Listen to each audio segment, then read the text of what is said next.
Will Rodman San Francisco की biotech company Genesis में एक साइंटिस्ट है जो कि ALZ-112 नामी ड्रग पर रिसर्च कर रहा होता है और उसे बंदरों पर यूज़ किया जा रहा होता है। इस ड्रग से वो कई बीमारियों का इलाज कर पाएंगे। यह ड्रग ब्राइट आई नामी एक चिंपैंजी को दिया जाता है और इससे बंदर बेहद ज़हीन हो जाता है, लेकिन प्रेजेंटेशन के दौरान बंदर किसी वजह से डर जाता है और हमला करता है, जिसकी वजह से सोल्जर्स उसे मार देते हैं। विल का बॉस स्टीवन जेकब गुस्से से इस प्रोजेक्ट को बंद कर देता है, लेकिन विल के असिस्टेंट रॉबर्ट फ्रैंकलिन को पता चलता है कि बंदर गुस्सा इसलिए हो गया था क्योंकि उसने एक बच्चे को पैदा किया है। विल इस बच्चे को ले लेता है और इसका नाम सीजर रखता है। विल को पता चलता है कि सीजर भी उसकी माँ की तरह ही ज़हीन है।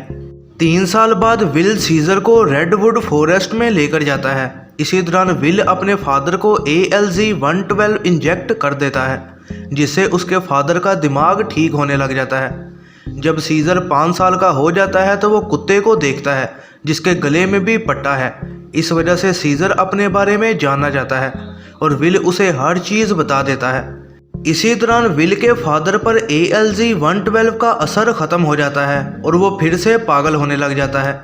एक दिन विल के फादर को बचाने के चक्कर में सीजर एक हमसाये पर हमला कर देता है और इस वजह से उसे एक शेल्टर भेज दिया जाता है, जहां उसे दूसरे बंदर और वहां का गार्ड डॉज लैंडन काफ़ी तंग करता है। सीजर अपने पिंजरे को खोलना सीख लेता है। फिर वो बाहर मौजूद गोरिल्ला जिसका नाम बक है उसकी मदद से अल्फा बंदर रॉकेट को हरा देता है और फिर खुद उनका बॉस बन जाता है। इसी दौरान जेकब विल की बात मान जाता है कि वो एक और ताकतवर ड्रग ALZ-113 बनाएंगे।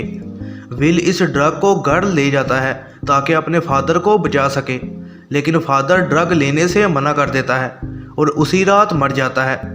एक और बंदर पर ड्रग का इस्तेमाल किया जाता है और गलती से फ्रैंकलिन पर ALZ-113 का असर हो जाता है और वो बीमार पड़ने लग जाता है।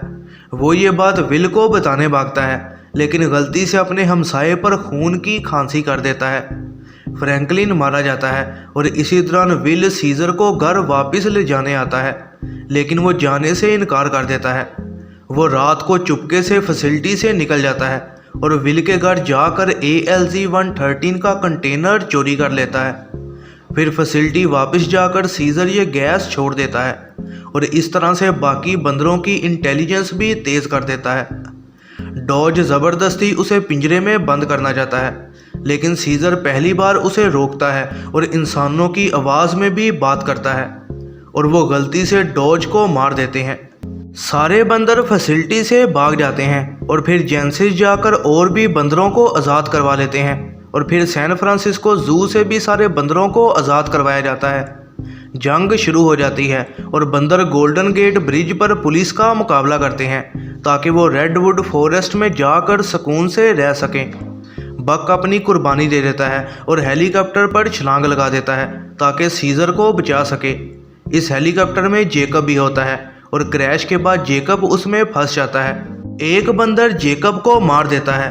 वो सारे फिर जंगल में भाग जाते हैं और फिर जंगल में विल सीजर से मिलता है और उसे कहता है कि इंसान उनका शिकार शुरू कर देंगे।